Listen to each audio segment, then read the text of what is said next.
ಅಥವಾ ಇವ್ರದ್ದು ಕಾಂಟ್ರವರ್ಸಿ ಕೇಳಬೇಕಾದ್ರೆ ನಮ್ದು ಕಾಂಟ್ರವರ್ಸಿ. ಓಕೆ, ಶಾರ್ಟ್ ಆಗಿ ಹೇಳಕ್ಕಾಗಲ್ಲ. ಅದೇ ಅವ್ರು ಸರಿ ಇಲ್ಲ ಬಿಡಿ.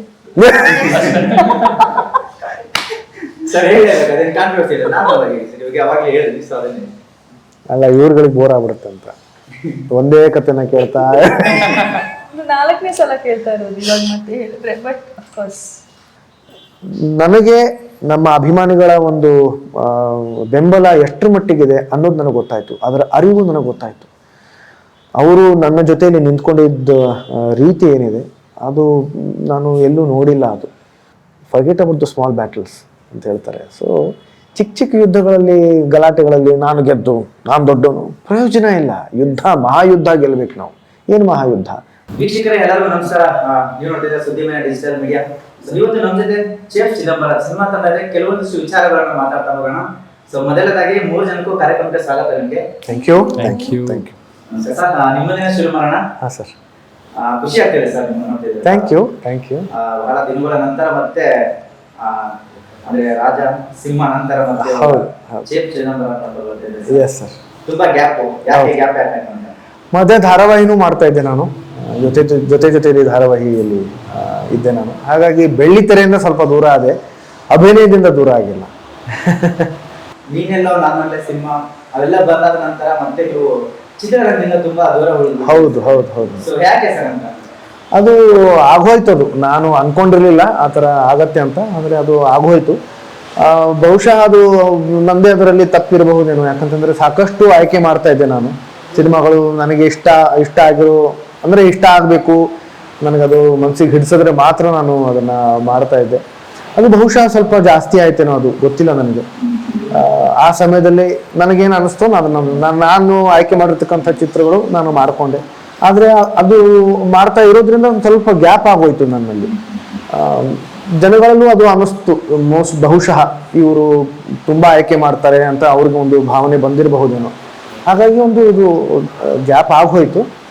ಆದರೆ ಆ ಗ್ಯಾಪಲ್ಲಿ ನಾನು ಸಾಕಷ್ಟು ಕಲಿತೆ ಸರ್. ಒಂದಿಷ್ಟು ಶಿಬಿರಗಳಲ್ಲಿ ನಾನು ಶಿಬಿರಗಳಿಗೆ ನಾನು ಹೋದೆ. ಒಂದಿಷ್ಟು ಕಲ್ತ್ಕೊಂಡೆ. ಸಿನಿಮಾಟೋಗ್ರಫಿ ಸ್ವಲ್ಪ ಕಲ್ತ್ಕೊಂಡೆ. Film appreciation course film and television institute of India ಪುಣೆಯಲ್ಲಿದೆ, ಅಲ್ಲಿ ಹೋಗಿ ಅದನ್ನು ಮಾಡಿಕೊಂಡೆ. ನಂತರ ಸಾಕಷ್ಟು ಓದಿದೆ ನಾನು. ಸಾಕಷ್ಟು ಕಾದಂಬರಿಗಳನ್ನು ಓದಿದೆ, ಸಾಕಷ್ಟು ಸಿನಿಮಾಗಳನ್ನು ನೋಡಿದೆ ನಾನು. ನನ್ನ ಹತ್ರ ಸಾಕಷ್ಟು ಕಲೆಕ್ಷನ್ ಇದೆ, ಸಿನಿಮಾಗಳ ಕಲೆಕ್ಷನ್ ಇದೆ. ಸಾಕಷ್ಟು ಸಿನಿಮಾಗಳನ್ನು ನೋಡಿದೆ. ನಮ್ಮ ವಿಭಾ ಚಾರಿಟೇಬಲ್ ಟ್ರಸ್ಟ್ ಅಂತ ಇದೆ. ಆ ಟ್ರಸ್ಟಿನ ಮುಖಾಂತರ ಶೈಕ್ಷಣಿಕ ಕ್ಷೇತ್ರದಲ್ಲಿ, ಪರಿಸರ ಕ್ಷೇತ್ರದಲ್ಲಿ, ಆರೋಗ್ಯ ಕ್ಷೇತ್ರದಲ್ಲಿ ಒಂದಿಷ್ಟು ಕೆಲಸಗಳನ್ನು ಮಾಡಿದ್ವಿ. ಹೀಗಾಗಿ ಸಾಕಷ್ಟು ಕೆಲಸಗಳನ್ನೂ ಮಾಡಿದೆ ನಾನು. ಅದರ ಪರಿಣಾಮನೇ ನನ್ನ ಜೊತೆಯಲ್ಲಿ ನನ್ನ ಅಭಿನಯ ಏನು ಅದು ಬದಲಾವಣೆ ಏನಾಗಿತ್ತು. ನನ್ನ ಸಿನಿಮಾಕ್ಕಿಂತ ಅಲ್ಲಿ ಇರತಕ್ಕಂಥ ಅಭಿನಯ ಒಂದು ಬೇರೆ ರೀತಿಯಲ್ಲಿತ್ತು. ಅದರಲ್ಲಿ ಸಾಕಷ್ಟು ಬದಲಾವಣೆ ಆಗಿತ್ತು. ಅದು ಬಹುಶಃ ಆ ಒಂದು ಪೀರಿಯಡಲ್ಲಿ, ಆ ಒಂದು ಸಮಯದಲ್ಲಿ ನಾನು ನೋಡಿರ್ತಕ್ಕಂಥ ಸಿನಿಮಾ, ಓದಿರ್ತಕ್ಕಂಥ ಸಾಹಿತ್ಯ, ಅದರ ಪರಿಣಾಮ ಅದು ಆಗಿತ್ತು. ಸಾಕಷ್ಟು ಓದಿರೋದ್ರಿಂದ ಸಾಕಷ್ಟು ಲೇಖನಗಳನ್ನು ಬರೆದೆ, ಕಿರುಚಿತ್ರಗಳನ್ನು ನಾನು ಮಾಡಿದೆ, ಸಾಕ್ಷ್ಯಚಿತ್ರ ಬರೆದು ನಿರ್ದೇಶನ ಮಾಡಿದೆ. ನನಗೆ ರಾಷ್ಟ್ರೀಯ ಪ್ರಶಸ್ತಿ ಬಂತು. ಇದೆಲ್ಲದರ ಪರಿಣಾಮ ಅಂದರೆ ಆ ಸಮಯ. ಹಾಗಾಗಿ ಆ ಸಮಯ ನನಗೆ ತುಂಬ ಮುಖ್ಯ ಇದೆ. ನಾನು ಸಿನಿಮಾ ಬೆಳ್ಳಿ ತೆರೆ ಮೇಲೆ ಕಾಣಿಸದೇ ಇದ್ರೂ ಕೂಡ ಆ ಸಮಯದಲ್ಲಿ ನಾನು ಸಾಕಷ್ಟು ಕಲಿತೆ. ಅದರ ಪರಿಣಾಮ ಇವತ್ತೇನು ಆಗ್ತಿದೆಯೋ, ಇವತ್ತು ನನಗೇನು ಸಿಕ್ಕಿದೆಯೋ ಅದೆಲ್ಲದರ ಪರಿಣಾಮ ಇದು. ಮೇಡಮ್, ನೀವು ಕೂಡ ತುಂಬಾ ಗ್ಯಾಪ್ ನಂತರ ಮತ್ತೆ ಈ ಚಿತ್ರದ ಮೂಲಕ ಬರ್ತಾ ಇದ್ದೀರಾ. ಸೊ ಹೇಗಿದೆ ಗ್ಯಾಪು, ಈ ಒಂದು ಅನುಭವ? ಗ್ಯಾಪ್ ಅನ್ನೋದು ಎಲ್ಲ ಆಕ್ಟರ್ಸ್ ಲೈಫಲ್ಲಿ ಆಗೇ ಆಗುತ್ತೆ. ಇವಾಗ ಹೀರೋಸ್ ಅಷ್ಟೇ 3-4 ವರ್ಷಕ್ಕೆ ಒಂದು ಚಿತ್ರ ಮಾಡ್ತಾರೆ. ನೀವು ಅವ್ರನ್ನ ಕೇಳ್ತೀರಾ ಗ್ಯಾಪ್ ಇಲ್ಲ, ಬಟ್ ಈ ಥರ ಕೇಳಲ್ಲ. ಸೊ ಒಂದು ಆಕ್ಟರ್ ಜೀವನ ಅಂದರೆ ಆ ಗ್ಯಾಪ್ ವೇಟಿಂಗ್ ಇದ್ದೇ ಇರುತ್ತೆ. ಇವಾಗ ನಾನು ನೆಕ್ಸ್ಟ್ ಚಿತ್ರ ಇವಾಗಲೇ ಬರ್ಬೋದು ನನಗೆ, ಇಲ್ಲ 3 ವರ್ಷ ಆದ್ಮೇಲೆ ಬರ್ಬೋದು. Also I'm very choosy. So ನನಗೆ ರೋಲ್ ಎಕ್ಸೈಟ್ ಆಗಬೇಕು. ಲೈಕ್ ಆನಂದ್ ಸರ್ ಈ ರೋಲ್ ನರೇಟ್ ಮಾಡಿದಾಗ ಎಕ್ಸೈಟ್ ಆಯಿತು. ಈ ಥರದ್ದು ಒಂದು ಪಾತ್ರ ನನಗೆ ಒಂದು ಆ್ಯಕ್ಟರ್ ಆಗಿ ಐ ವಾಸ್ ವೆರಿ ಗ್ರೀಡಿ. ನಾನು ಮಾಡಲೇಬೇಕು, ಇದೆಲ್ಲ ಎಕ್ಸ್ಪೆರಿಮೆಂಟ್ ನಾನು ಟ್ರೈ ಮಾಡಬೇಕು ಅಂತ. ಸೊ ಅಂಥ ಒಂದು ಎಕ್ಸೈಟಿಂಗ್ ರೋಲ್ಸ್ ಬಂದಾಗ I be very happy to films. Sir, 2ನೇ ಸಿನಿಮಾ ನಿಮ್ಮದು, ಆದ ನಂತರ 2ನೇ ಸಿನಿಮಾ. ಸೊ ಈ ಕಥೆನ ಮಾಡಬೇಕಂತ ಯಾಕೆ ಚೂಸ್ ಮಾಡಿಲ್ಲ ಸರ್? ಸರ್ ಈ ಕತೆ ಒಂದು ಇನ್ಸಿಡೆಂಟಿಂದ ಬಂದಿದ್ದು, ಒಂದು ಆರ್ಟಿಕಲಲ್ಲಿ ಒಂದು ಇನ್ಸಿಡೆಂಟ್ ಓದಿದಾಗ ಸೊ ಅದರಿಂದ ಒಂದು ಕತೆ ಮಾಡ್ಬೋದು ಅಂತ ಒಂದು ಐಡಿಯಾ ಬಂತು. ಆ ಒಂದು ಐಡಿಯಾನ ನಾನು ಅನಿರುದ್ಧ್ ಅವ್ರ ಜೊತೆ ಶೇರ್ ಮಾಡ್ಕೊಂಡಾಗ ಇದು ಚೆನ್ನಾಗಿದೆ, ಇದನ್ನು ಒಂದು ಸ್ಕ್ರಿಪ್ಟಾಗಿ ಮಾಡೋ ಒಂದು ಪ್ರೋತ್ಸಾಹ ಅವ್ರು ಕೊಟ್ಟರು. ಸೊ ಹಾಗಾಗಿ ಒಂದು 2 ದಿವಸ ಕಾಲಾವಕಾಶದಲ್ಲಿ ನಾನು ಆ ಒಂದು ಕಥೆನ ಮಾಡ್ಕೊಂಡು ಬಂದೆ ಸರ್. ಸೊ ಬೇಸಿಕ್ ಒಂದು ಆರ್ಟಿಕಲ್ ಓದಿರೋದ್ರಿಂದ ಇದೊಂದು ಕಂಪ್ಲೀಟ್ ಸ್ಟೋರಿನ ನಾನು ಕನ್ಸ್ಟ್ರಕ್ಟ್ ಮಾಡೋಕ್ಕಾಯ್ತು. ಎಸ್ಪೆಷಲಿ ಅನಿರುದ್ಧ್ ಸರ್ ಮತ್ತು ನಿಧಿ ಮೇಡಮ್ ಮತ್ತು ಇವ್ರನ್ನ ಯಾಕೆ ಆಯ್ಕೆ ಮಾಡ್ಕೊಂಡು ಈ ಕತೆಗೆ ಡಿಮ್ಯಾಂಡ್ ಅಥವಾ ಇವರೇ ಬೇಕಂತ ಕತೆ ಡಿಮ್ಯಾಂಡ್ ಮಾಡೋದು ಹೇಗೆ? ಅದು ಕತೆ ಡಿಮ್ಯಾಂಡ್ ಮಾಡಿದ್ದೀವಿ ಸರ್. ಇದಕ್ಕೆ ಯಾವುದೇ ಒಂದು good script always finds A good actor ಅಂತಾರೆ. ಸೊ ಇವಾಗ ಏನು ನೀವು ಟ್ರೈಲರಲ್ಲಿ ನೋಡಿರ್ತೀರಾ, ಸೊ ಆ ಕ್ಯಾರೆಕ್ಟರ್ಗಳು 100% ಅವ್ರು ಜಸ್ಟಿಫೈ ಮಾಡಿದ್ದಾರೆ. ಸೊ ಆ ಒಂದು ಪಾತ್ರನೇ ಅವ್ರನ್ನ ಹುಡ್ಕೊಂಡು ಹೋಯ್ತು ಅಂತ ನಾನು ಸ್ಟ್ರಾಂಗ್ ಆಗಿ ಬಿಲೀವ್ ಮಾಡ್ತೀನಿ. ಓಕೆ ಸರ್, ನಾನು ಕೂಡ ಟ್ರೈಲರ್ ನೋಡಿದ್ದೀನಿ, ಸಕ್ಕತ್ತಾಗಿದೆ. Thank you. ಟ್ರೈಲರ್ ನೋಡಿದ್ರೆ 2 ತರ ನಮ್ಗೆ ಪ್ರಶ್ನೆ ಬರುತ್ತೆ. ಅಂದ್ರೆ ಒಂದು ಚಾಕಲ್ಲಿ ನೀವು ಇದು ಮಾಡ್ತಿರ್ತೀರಿ. ಸೊ ಏನ್ ಸರ್ ಅದು ಆಕ್ಚುಲಿ? ಸಿನಿಮಾ ನೋಡಿ ಅದು ವ್ಯಕ್ತಿನ ನಾನು ಕತ್ತರಿಸ್ತಾ ಇರೋದು, ಅದು ಒಂದು ಶಾರ್ಟ್ ಇದೆ. ಅದ್ರ ಒಳಗಡೆ ಕೊಕೇನ್ ಬ್ಯಾಗ್ಸ್ ಎಲ್ಲ ಇರುತ್ತೆ. ಓಕೆ, ಇಲ್ಲ ಏನೇನೋ ಹೇಳ್ತಿದ್ದಾರೆ. ಇಲ್ಲ ಅವ್ರು ಸುಮ್ಮನೆ ಏನೋ ಕಾಲಿಡ್ತಾ ಇದ್ದಾರೆ. ಬಟ್ ನೀವು ನೋಡಿ, ಸಿನಿಮಾ ನೋಡಿ, ಸಿನಿಮಾ ನೋಡಿದ್ಮೇಲೆ ಇದರ ಎಲ್ಲದರ ಉತ್ತರಗಳು ನಿಮ್ಗೆ ಸಿಗ್ತಾ ಹೋಗ್ತವೆ. ಅವಾಗಲೇ ಕೇಳಿದೆ ನಿಮ್ಮ ಪ್ರಶ್ನೆ. ಸೊ ಆ ಸಿನಿಮಾಗಳನ್ನ ತುಂಬಾ ಬ್ಯಾಕ್ ಆಯ್ತು. ಆಮೇಲೆ ನಮಗೂ ಒಂದು ಪ್ರಶ್ನೆ ಐತೆ, ಇಲ್ಲ ಅನಿರುದ್ಧ್ ಸರ್ ಅವ್ರ ಮುಂದೆ ಕಾಣಿಸ್ತಿಲ್ಲ, ಸಿನಿಮಾಗಳು ಮಾಡ್ತಿಲ್ಲ ಅಂತ ಆ ಒಂದು ಪ್ರಶ್ನೆ. ಆ ಟೈಮಲ್ಲಿ ನೀವು ಜೊತೆಯಲ್ಲಿ ಅನ್ನೋ ಧಾರಾವಾಹಿ ಮಾಡ್ತೀರಾ. ಸೊ ಎಲ್ಲರೂ ಮನೆ ಮಾತಾಡ್ತೀರಾ. ನಂತರ ಆ ಧಾರಾವಾಹಿ ಕೂಡ ಎಲ್ಲೋ ಒಂದು ಏನೋ ಇದನ್ನ ಡ್ರಾಪ್ ಆಗುತ್ತೆ. ಸೊ ಏನು ಸರ್ ನಿಂತು ಮತ್ತೆ ಧಾರಾವಾಹಿ? ಇವಾಗ No, that was a different interview. Oh, we have to listen to the same Okay. ಅಥವಾ ಇವ್ರದ್ದು ಕಾಂಟ್ರವರ್ಸಿ ಕೇಳಬೇಕಾದ್ರೆ ನಮ್ದು ಕಾಂಟ್ರವರ್ಸಿ. ಓಕೆ, ಶಾರ್ಟ್ ಆಗಿ ಹೇಳಕ್ಕಾಗಲ್ಲ. ಅದೇ ಅವ್ರು ಸರಿ ಇಲ್ಲ ಬಿಡಿ. ಸರ್ ಹೇಳಿ, ಅದೇನು ಕಾಂಟ್ರವರ್ಸಿ ಇಲ್ಲ. ನಾನು ಅವಾಗಲೇ ಹೇಳಿದ್ವಿ. ಸೊ ಅದನ್ನೇ ಅಲ್ಲ, ಇವ್ರುಗಳಿಗೆ ಬೋರ್ ಆಗ್ಬಿಡುತ್ತೆ ಅಂತ ಒಂದೇ ಕಥೆನ ಕೇಳ್ತಾ 4ನೇ ಸಲ ಕೇಳ್ತಾ ಇರೋದು ಇವಾಗ ಮತ್ತೆ ಹೇಳಿದ್ರೆ. But of course for there channel they want. It's one of their channel ಬೇರೆ. ಯಾ ಅದು ಆಗಿದ್ದು ದುರಂತ, ದುರ್ಘಟನೆ. ಅದು ಆಗಬಾರ್ದಾಗಿತ್ತು ಅಂತಾನೆ ನನ್ನ, ಆದರೆ ಅದು ಆಗೋಯ್ತದು. ಅದು ಆಗಾದ ಮೇಲೂ ಕೂಡ ನಾನು ಪತ್ರಿಕಾಗೋಷ್ಠಿಯಲ್ಲಿ ಮಾತಾಡ್ತಿರ್ಬೇಕಾದ್ರೆ ನಾನು ಹೇಳಿದೆ, ಅದೇನಿತ್ತೋ ಮನಸ್ತಾಪಗಳು, ಏನೋ ಮಾತುಗಳು, ವಾದಗಳು, ಅದನ್ನು ಅಲ್ಲಿಗೆ ಬಿಟ್ಟುಬಿಡಿ ಅದನ್ನು. ಯಾಕಂತಂದರೆ ಅದು ವಾದ ಆಗಿದ್ದು ನಮ್ಮ ಕಥೆ ಚೆನ್ನಾಗಿರಬೇಕು, ನಿಮ್ಮ ಸ್ಕ್ರಿಪ್ಟ್ ಏನಿದೆ ಅದು ಚೆನ್ನಾಗಿರಬೇಕು ಅನ್ನೋ ದೃಷ್ಟಿಯಲ್ಲಿ ಅದು ಆಗಿತ್ತು ವಿನಃ ಬೇರೆ ಯಾವುದೇ ಕಾರಣಕ್ಕೂ ಅದು ಆಗಿರಲಿಲ್ಲ. ಹಾಗಾಗಿ ನಾನು ಕೇಳಿದ್ದು ಅಷ್ಟೇ, ಆಗಿದ್ದೇನಿದೆ ಅದು ಬಿಟ್ಟುಬಿಡಿ, ಅಲ್ಲಿಗೆ ಬಿಟ್ಟುಬಿಡಿ. ನಾಳೆ ಕರೀರಿ ನಾನು ಬರ್ತೀನಿ, ಇದನ್ನು ಮುಗಿಸ್ಕೊಟ್ಟು ಬರ್ತೀನಿ. ಯಾಕಂತಂದರೆ ಇನ್ನೂ ಒಂದು 2 ತಿಂಗಳು ಉಳಿದಿತ್ತು ನಮ್ಮ ಧಾರಾವಾಹಿ. ನಿಜ ಹೇಳಬೇಕು ಅಂತಂದರೆ ಏಪ್ರಿಲ್ ತಿಂಗಳಲ್ಲೇ ಮುಗಿಬೇಕಾಗಿತ್ತು. ಆಮೇಲೆ ನಾವು ಅಂದ್ಕೊಂಡ್ವಿ ಇದನ್ನು ಇನ್ನೂ ಮಾಡ್ತಾ ಇದ್ದಾರೆ, ಬಹುಶಃ ಅಕ್ಟೋಬರಲ್ಲಿ ಅವ್ರದ್ದು ಪ್ರಶಸ್ತಿ ಪ್ರದಾನ ಸಮಾರಂಭ ಇರುತ್ತೆ, ಅದಾದಮೇಲೆ ಮುಗಿಸ್ಬಹುದೇನೋ ಅಂತ. ಜೊತೆಗೆ ಕ್ಲೈಮ್ಯಾಕ್ಸ್ ಸನ್ನಿವೇಶದ ಚಿತ್ರೀಕರಣ ಆಗಿ ಹೋಗಿತ್ತು ಕೂಡ. ಹಾಗಾಗಿ ಇನ್ನೂ ಒಂದು 2 ತಿಂಗಳು ಉಳ್ಕೊಂಡಿದೆ, ಮುಗಿದು ಹೋಗ್ಬಿಡಲಿ. ಯಾಕಂತಂದರೆ ಅದು ಅಷ್ಟು ಒಂದು ಜನಪ್ರಿಯತೆ ಸಂಪಾದನೆ ಮಾಡಿರ್ತಕ್ಕಂಥ ಒಂದು ಧಾರಾವಾಹಿ. ಅದು ಅದೇ ಒಂದು ನೆನಪಲ್ಲಿ ಅದು ಮುಗಿಲಿ ಅನ್ನೋ ದೃಷ್ಟಿಯಲ್ಲಿ ನಾನು ಹೇಳಿದೆ. ಎಷ್ಟೋ ಜನ ನನಗೆ ಹೇಳಿದ್ರು, ಅವ್ರು ಇಷ್ಟೊಂದೆಲ್ಲ ಆಪಾದನೆಗಳು, ಆರೋಪಗಳನ್ನು ಹೊರಿಸಿದ್ದಾರೆ, ನೀವು ಅವ್ರ ಮುಂದೆ ಹೇಗೆ ನಿಂತ್ಕೊಂಡು ಕೆಲಸ ಮಾಡ್ತೀರಾ ಸರ್ ಅಂತ. ನಾನಂದರೆ ನನಗೆ ಅವ್ರು ಏನು ನನ್ನ ಬಗ್ಗೆ ಅವ್ರು ಏನು ಮಾತಾಡಿದಾರೋ ಅದು ನನಗೆ ಬೇಕಾಗಿಲ್ಲ.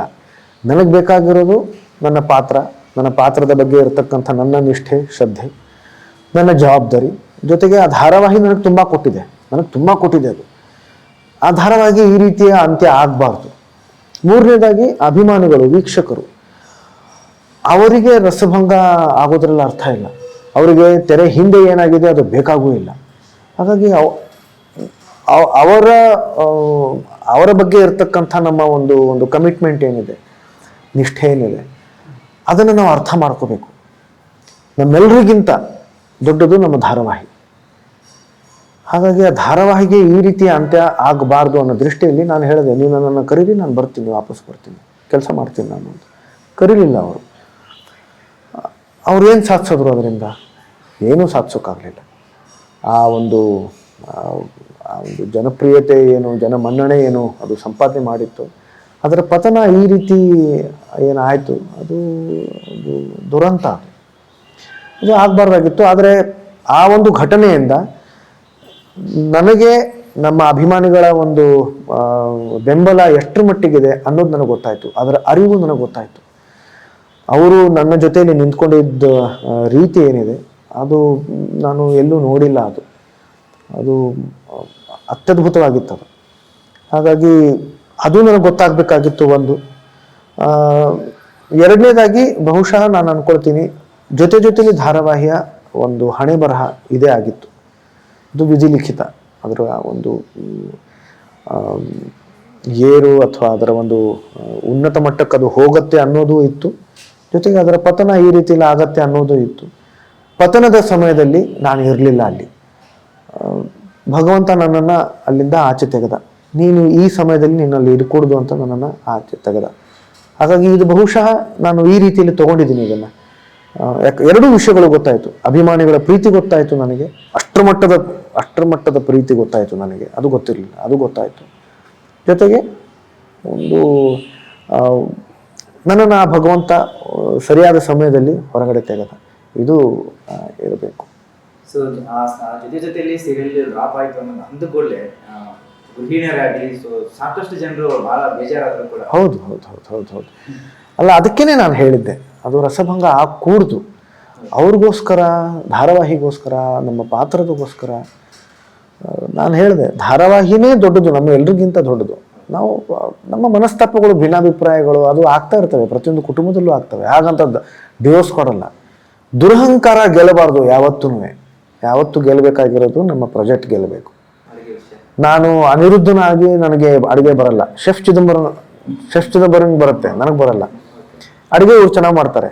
ಹಾಗೆ ಅಡುಗೆ ವಿಷಯದ ಬಗ್ಗೆ ಏನಾದರೂ ಪ್ರಶ್ನೆಗಳಿದ್ದಾಗ ಇವ್ರು ಗೆಲ್ಲಿ, ಆದರೆ ನಮ್ಮ ಸಿನಿಮಾ ಗೆಲ್ಲಬೇಕು ಅಂತ ಹೇಳಿದೆ ನಾನು. ಹಾಗೆ ಚಿಕ್ಕ ಯುದ್ಧಗಳಲ್ಲಿ ಗೆದ್ದು ಪ್ರಯೋಜನ ಇಲ್ಲ. Win the big war, forget about the small battles ಅಂತ ಹೇಳ್ತಾರೆ. ಸೊ ಚಿಕ್ಕ ಯುದ್ಧಗಳಲ್ಲಿ, ಗಲಾಟೆಗಳಲ್ಲಿ ನಾನು ಗೆದ್ದು, ನಾನು ದೊಡ್ಡವನು, ಪ್ರಯೋಜನ ಇಲ್ಲ. ಮಹಾಯುದ್ಧ ಗೆಲ್ಲಬೇಕು ನಾವು. ಏನು ಮಹಾಯುದ್ಧ? ಸರ್, ಇನ್ನು ಈ ಸಿನಿಮಾದಲ್ಲಿ ನೀವು ಅಡುಗೆ ಮಾಡಿದ್ದೀರಿ. ಸೊ ನೀವು ನಿಜ ಜೀವನದಲ್ಲೇ ನೀವು ಅಡುಗೆ ಮಾಡ್ತೀರಾ ಸರ್? ಯಾವ ರೀತಿ ಅಡುಗೆ ಮಾಡ್ತೀರಾ ಸರ್? ಆಗಲೇ ಹೇಳಿದೆ ನಾನು ಬರಲ್ಲ ಅಂತ. ಆದರೆ ಈ ಸಿನಿಮಾ ಮುಖಾಂತರ, ಈ ಪಾತ್ರದ ಮುಖಾಂತರ ನಾನು ಒಂದಿಷ್ಟು ಅಡುಗೆ ಮಾಡೋದನ್ನ ಕಲ್ತಿದ್ದೀನಿ. ಮೊಟ್ಟ ಮೊದಲನೇದಾಗಿ ತರಕಾರಿ ಹೆಚ್ಚೋದನ್ನ ಕಲ್ತಿದ್ದೀನಿ. ಒಬ್ಬರು ಶೆಫ್ನ ಮನೆಗೆ ಕರೆಸ್ದೆ, ಅವರಿಂದ ಕಲ್ತ್ಕೊಂಡೆ, ಒಂದಿಷ್ಟು ತಾಲೀಮು ಕೂಡ ಮಾಡಿದೆ. ಒಂದು ಬಾಡಿ ಲ್ಯಾಂಗ್ವೇಜ್, ಒಂದು ಪಾತ್ರಕ್ಕೆ ಬೇಕಾಗಿರತಕ್ಕಂಥ ಒಂದು ಬಾಡಿ ಲ್ಯಾಂಗ್ವೇಜ್ ಕಲಿಯೋದಕ್ಕೋಸ್ಕರ ನಾನು ಅದನ್ನು ಮಾಡಿದೆ. ಅದು ತುಂಬ ಉಪಯೋಗಕ್ಕೆ ಬಂತು ನನಗೆ.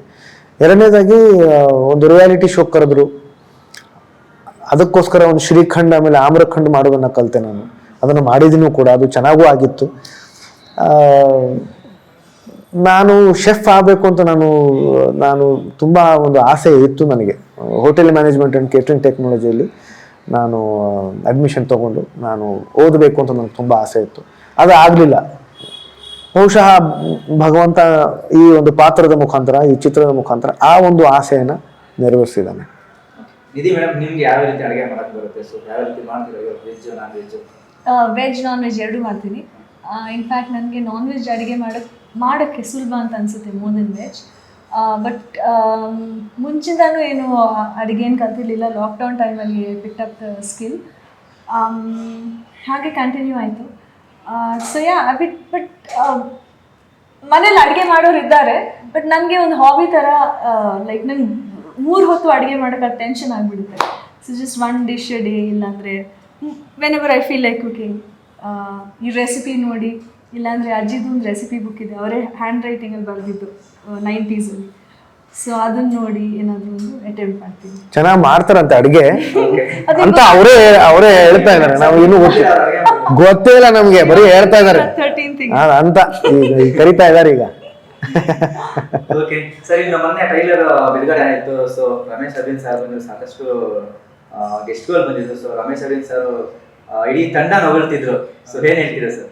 ಇಲ್ಲ, ಅದು ನೋಡಿ, ಅವರ ದೊಡ್ಡ ಗುಣ. ಯಾಕಂದ್ರೆ ಬೀಗ್ ಫೈನ್ ಆ್ಯಕ್ಟರ್ ಅಂಡ್ ಅವರು ಒಬ್ಬ ಒಳ್ಳೆ ನಿರ್ದೇಶಕರು ಕೂಡ.